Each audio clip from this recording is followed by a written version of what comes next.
have the next question, 29th question. Demographic transition theory can be used to describe and predict the future population of any region. In this context, which of the following best describes the characteristics of the second stage of demographic transition? So इसमें stages of transition होती है. First is your pre-industrial age, industry से पहले की. Then we have transitional stage as the stage 2. तो ये stage 2 की बात कर रहा है, means your transitional stage की. Then we have industrial stage, उसके बाद post industrial stage, and एक fifth stage भी होती है which is optional. It is your declining stage. तो जो second stage है transitional, it is transitioning from pre-industrial to industrial. तो उसमें क्या होगा? Sudden, हम देखेंगे कि sudden उसमें high birth rate होगी और falling death rate होगी. कि birth rate बहुत हो रही है but it's a transitioning, तो बहुत ज़्यादा population boom आ रही होगी.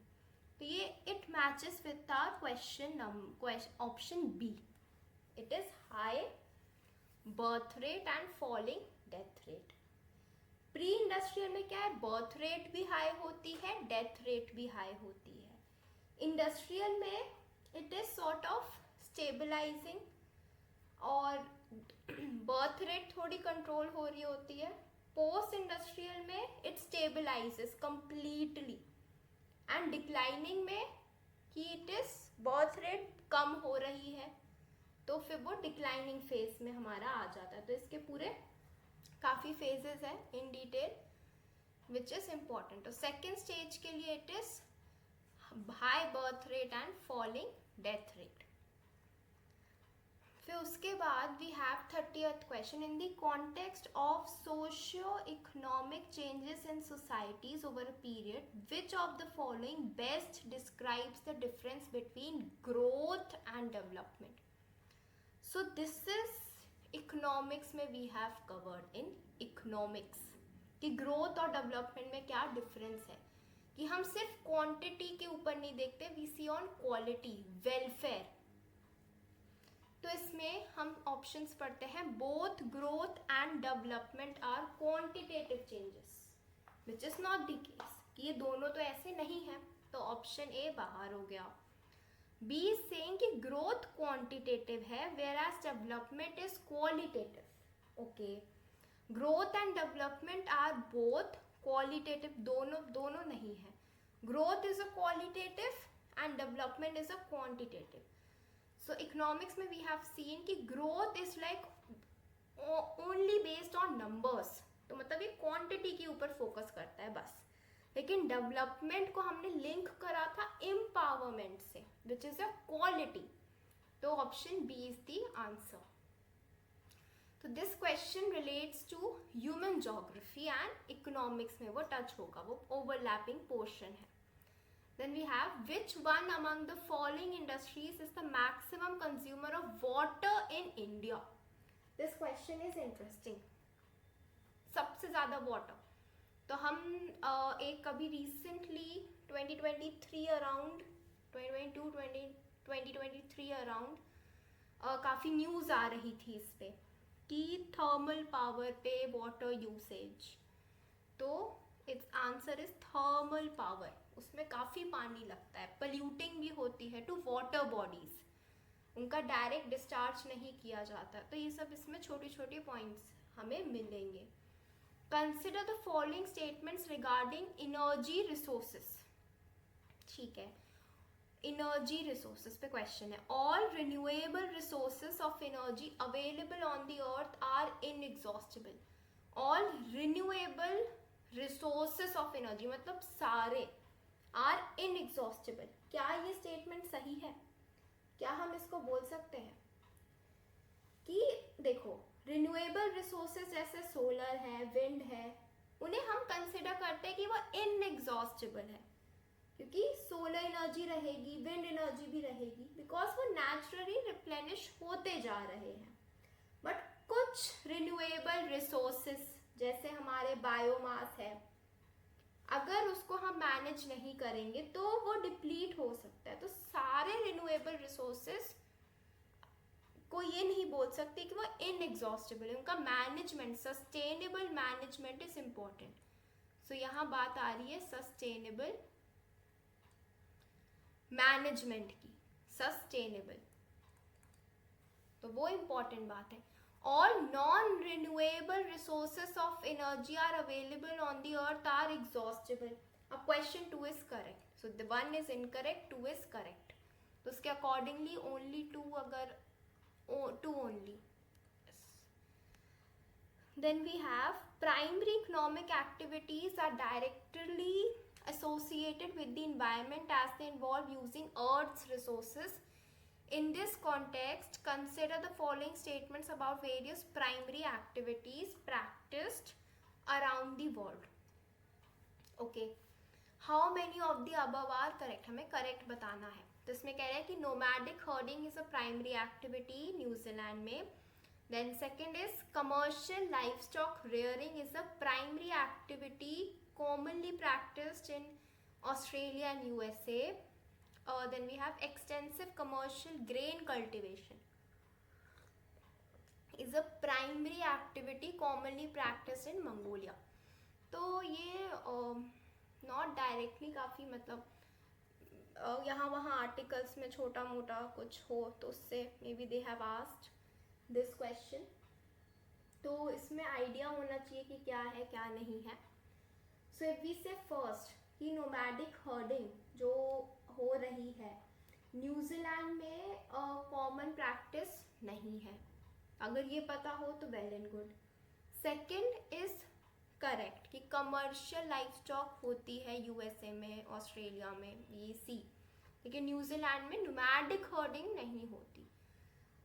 थर्ड इज सेइंग कि एक्सटेंसिव कमर्शियल ग्रेन कल्टिवेशन इन मंगोलिया वहाँ नहीं होता है. ये अर्जेंटीना में होता है, ये आपका South Africa, Australia, Canterbury, plains of New Zealand, ये उन एरियाज में ज़्यादा होता है ग्रेन कल्टिवेशन.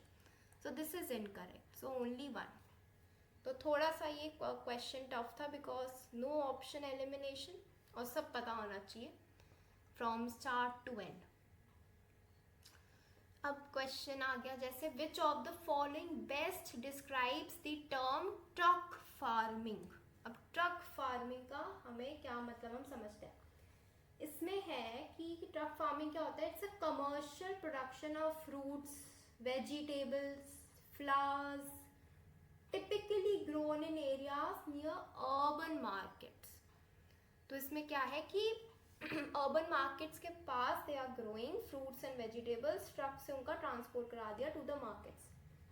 तो ये टाइप ऑफ फार्मिंग क्या है, focuses on supplying fresh produce to local markets, क्योंकि ये पास है मार्केट के. तो इनका यूज केस है कि वी प्रोवाइड फ्रेश. तो ये हम देख रहे हैं काफ़ी कंपनीज या हमारे फास्ट सेलर्स है, दे क्लेम कि उनके फ्रेश है, फ्रेश वेजिटेबल्स, कईयों के नेम ही फ्रेश आता है. So they are basically practising your truck farming and urban लोग उसको प्रेफर करेंगे to have fresh things for quality of life उनकी इम्प्रूव हो. सो आंसर क्या होगा यहाँ, commercial production of fruits, vegetable, flowers in areas near urban markets. This is important, near urban markets, क्योंकि वहाँ डिमांड है. Then question 35, consider the following statements regarding the characteristics of mini steel mills. So we have discussed this. They are usually located near to markets. Question 35 है mini steel mills का. So they are located near to market, which is correct. ये होते हैं near to the market. फिर इसमें question है कि we will see कि the main input material is scrap steel. This is important. ये तो बोला ही था कि scrap steel से बनते हैं. That's why they are mini steel plants. Second is correct. They primarily use electric arc furnaces. तो ये इलेक्ट्रिक आर्क फर्नेसेस, इलेक्ट्रिक, ये एडवांस टेक्नोलॉजी यूज कर रहे हैं। तो mini steel mills are advance, तो ये भी हमने देखा था। Third is also correct, so ये सारे करेक्ट है। So option D for 35. Then we have question number 36. Because of the different specialized activities, service sector of economy is further divided into. So ये तो विकिपीडिया से देखा था during इस topic के समय कि कैसे और सेक्टर्स है हमारे पास, प्राइमरी, सेकेंडरी, टर्शरी के आगे भी है, कॉटनरी है, क्विनरी है। तो ये सब इसमें आ रहे हैं। In this context which of the following are employed under quinary activities. तो क्विनरी एक्टिविटीज क्या होती है, दिस बिकम्स इम्पोर्टेंट। तो सर्विस सेक्टर को हम सब डिवाइड किया। अब हर एक ये जो है ना, tertiary, quaternary, quinary are focusing on distinct areas, जैसे trade, transportation, services, research and development और high level decision making processes. Culinary activities specifically involve services centered around generating, reorganizing, interpreting new and existing ideas, जैसे analyzing data, utilizing and assessing new technologies. इन सब में ये आ रहे हैं. So we will see इसमें क्या क्या आ सकते हैं. इसमें गवर्नमेंट ऑफिशियल्स, हमारे रिसर्च साइंटिस्ट आएंगे, फाइनेंशियल कंसल्टेंट्स आएंगे, लीगल कंसल्टेंट्स आएंगे, but salesman won't come in this, क्योंकि इनका हाई लेवल ऑर्डर काम है इन सब का, क्योंकि they are interpreting, they are reorganising, they are thinking, intellectual काम. बट सेल्समैन का is more of an business to consumer है, डीलिंग्स है, सिंपल वर्ड है, सिंपल वर्क है, मोनोटोनस है, तो वो यहाँ नहीं आएगा. तो answer becomes C. Question number 37 कहता है, a person is lost in a desert on a dark night and wanted to reach his home. He has no instruments to find the direction, but he is able to locate the pole star, which is appearing just above the horizon. Given this, where is the person located? So question easy है कि north पे होता है pole star, तो slight north of the equator. आगे चलते हैं. 38. Consider the following statements with reference to population characteristics of India. The population of India is distributed evenly throughout the geographical area. That is not the case, obviously. Evenly तो बिल्कुल नहीं है. So 1 तो incorrect हो गया. The population density of India has been steadily increasing, which is obviously correct. Third में क्या है, India's population is larger than the. अब इसमें ब्लाइंडली टिक नहीं लगाना, देखते हैं कि अच्छा America, South America, Australia, according to 2011 census. तो देख के लग रहा है कंट्रीज को देख के कि हाँ इससे इनसे ज़्यादा ही होगी. नॉर्थ अमेरिका, अमेरिका, ऑस्ट्रेलिया, तो पूरा अमेरिका और ऑस्ट्रेलिया ये करेक्ट है. तो answer becomes B. Next question, we have question number 39. With reference to population growth in India, consider the following statements.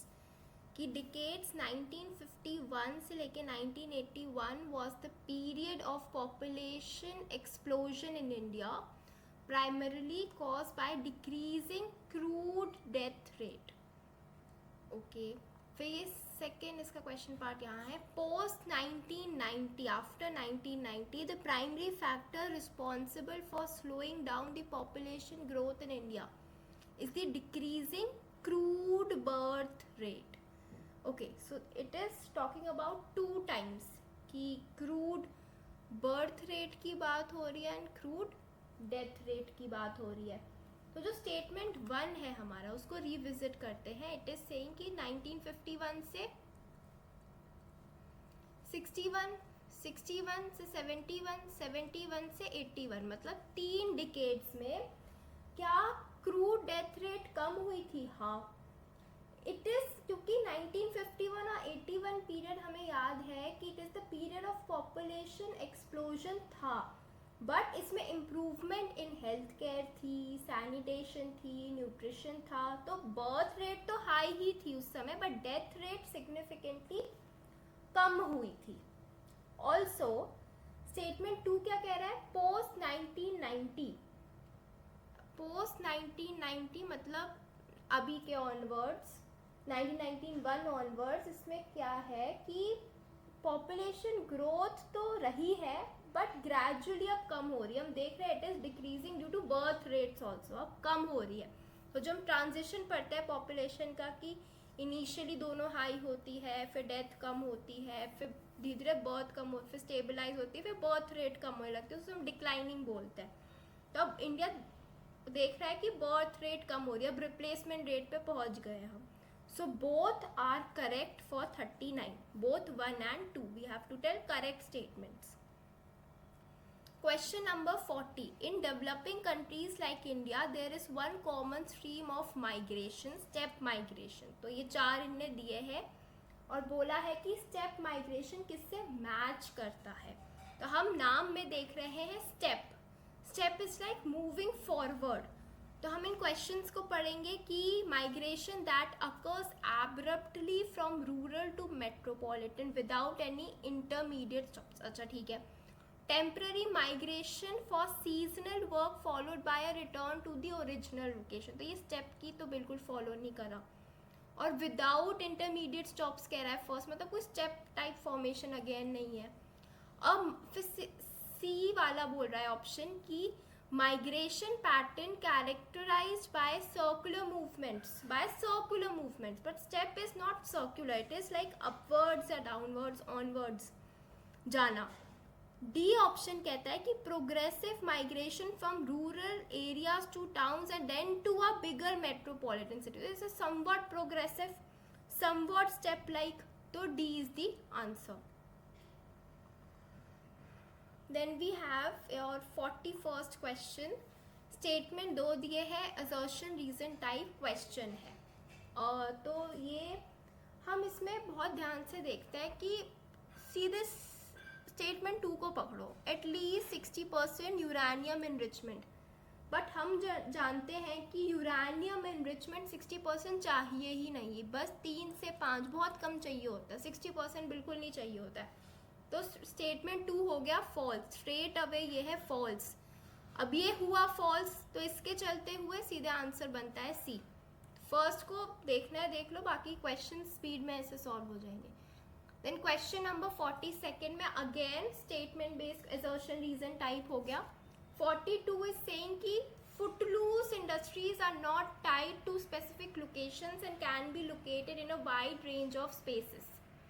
फिर सेकेंड कह रहा है the product costs of footloose industries are often spatially fixed without varying much geographically. तो Footloose तो हमने पढ़ा था क्या होता है कि ये एंड प्रोडक्ट मैटर करता है, ये टाइड नहीं होते हैं, ये डिसेंट्रलाइज्ड होते हैं. तो ये स्टेटमेंट 1 2 है और स्टेटमेंट 2 उसको जस्टिफाई भी कर रहा है. तो बोथ, तो इसका ए हो जाता है कि जब एक दूसरे को एक्सप्लेन कर रहे होते हैं और करेक्ट भी होता है.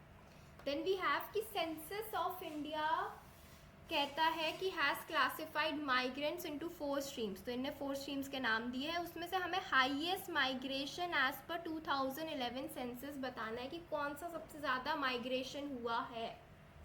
तो इजी है, रूरल टू रूरल. ये भी रिपीटेड क्वेश्चन है पहले, मतलब ये क्वेश्चन आते रहते हैं यूजुअली मॉक्स में.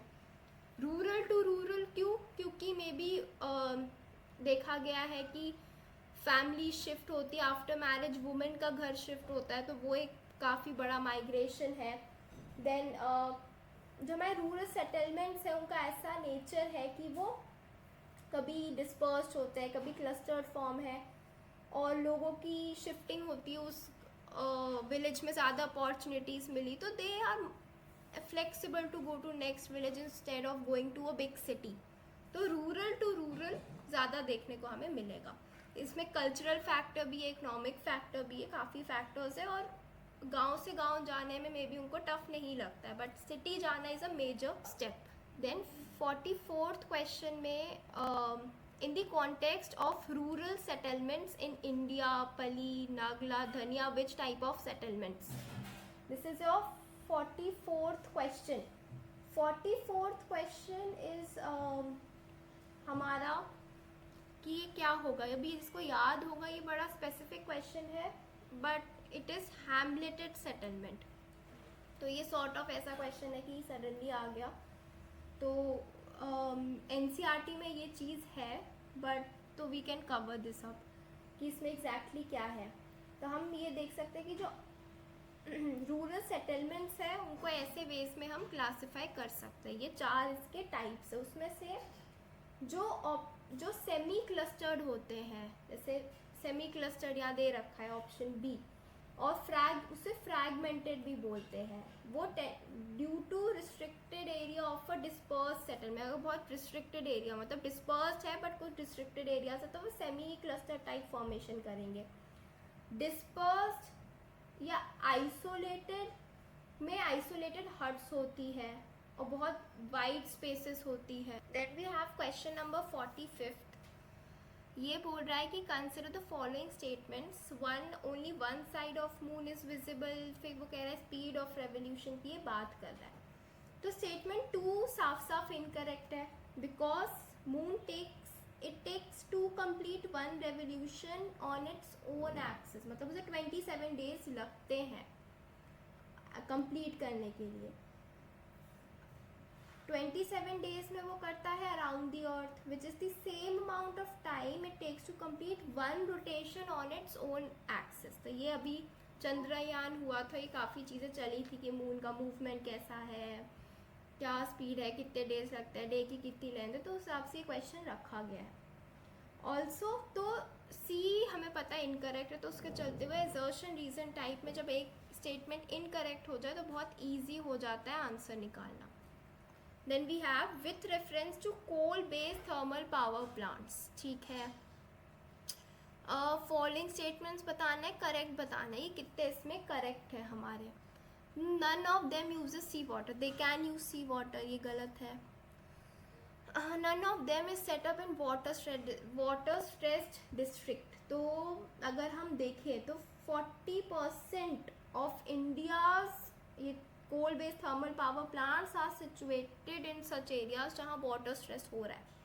And none of them is privately owned. ऐसा हो नहीं सकता, होगा private owned. तो ये आपका none है इसमें answer. 47th is consider the following geographical phenomena a portion of the earth experiencing. ठीक है, phenomena बोल रखा है, कुछ phenomena enlisted है 1 से 4 तक. How many of the above given phenomena are possible consequences if the earth stops to rotate? अच्छा, अगर अर्थ स्टॉप कर जाए रोटेशन ऑन इट्स एक्सिस तो ये क्या फिनोमेना इसमें हो गए. तो ये थोड़ा सा इजी भी है, कंसेप्चुअल भी है. तो हम देखेंगे, सबसे पहले ऑप्शन ए को देखते हैं. ऑप्शन ए सेइंग कि अगर अर्थ स्टॉप होगी the portion of the earth facing the sun would always experience day. तो उससे क्या होगा, ब्रिंगिंग कंटिन्यूअस वार्मथ. तो ये सही हो गया. फिर क्वेश्चन है बी. अब बी कह रहा है कि अर्थ रोटेट नहीं कर रही है, तो इसमें क्या होता है कि dominant period of for tidal cycles would likely synchronise with the lunar month rather than the solar month. तो वो ल्यूनर से हो सकता है, तो बिल्कुल एब्सेंस तो नहीं होगी, तो ये गलत हो गया. अब थर्ड पे क्या है कि वो कह रहे हैं कि eventual loss of earth's magnetic field. क्या ये हो सकता है कि यस, अगर रोटेशन नहीं है तो ये होगा, क्योंकि rotation is one of the criteria जिससे वो इफेक्ट होती है. इन्हांस्ड, क्योंकि रोटेशन होता है तो अंदर का जो फेरोमैग्नेटिक मटेरियल है अर्थ में वो रोटेट करता है, वो लिक्विड फॉर्म में अंदर कोर में, तो that is causing a magnetic field. तो रोटेशन इज नीडेड. तो third is also correct. Fourth is saying कि enhance elongation of equatorial ridge, तो अगर अर्थ को स्टॉप ही करना है तो इक्वेटोरियल बल्ज है, ओके दिस इज बल्ज, जो इक्वेटोरियल बल्ज है would eventually diminish over time due to gravitational forces redistributing the masses. तो हो सकता है बल्ज कम हो जाए, क्योंकि bulge is due to the rotation, rotation नहीं है तो बल्ज कम होगा, तो इनहैंस्ड तो नहीं होगा।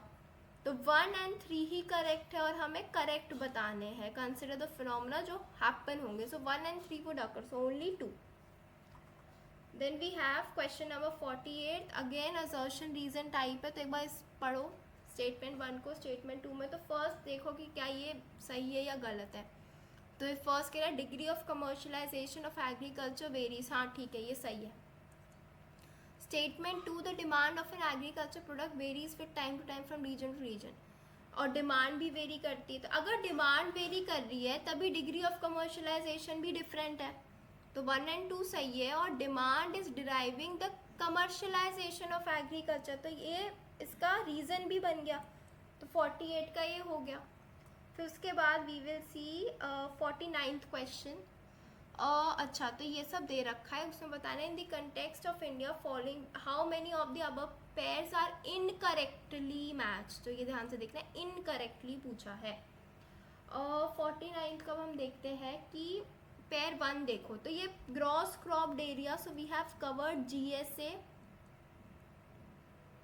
Versus NSA, we have covered this अच्छे से कि NSA क्या था कि कितना हो रहा है, GSA से कितनी बार हो रहा है उसी सेम लैंड पे, और ये कह रहा है GSA का कि total area only once in a particular, ये NSA का बोल रहा है, और यहाँ GSA लिखा है तो गलत है।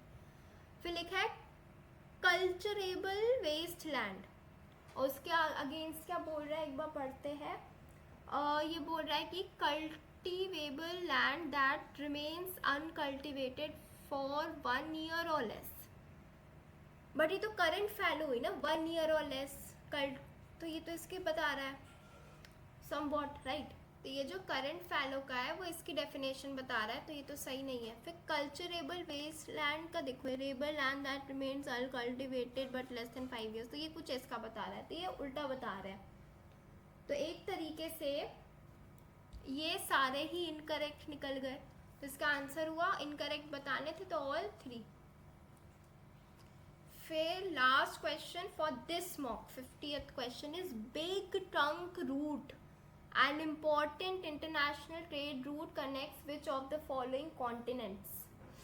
तो ये पता होगा, तो बहुत इजी क्वेश्चन है, डायरेक्ट सा क्वेश्चन है। अभी जो बिग ट्रंक रूट है is often used as a synonym for North Atlantic sea route. So North Atlantic sea route का ये है आपका सिनोनिम है, और ये busiest route in the world है, तो हमें याद रखना है। So it is connecting western Europe and your North America। So Europe and North America, और यूरोप में भी स्पेसिफिकली, सो वेस्टर्न क्योंकि नॉर्थ अमेरिका के साइड वेस्टर्न यूरोप पड़ेगा, तो दैट्स ऑब्वियस।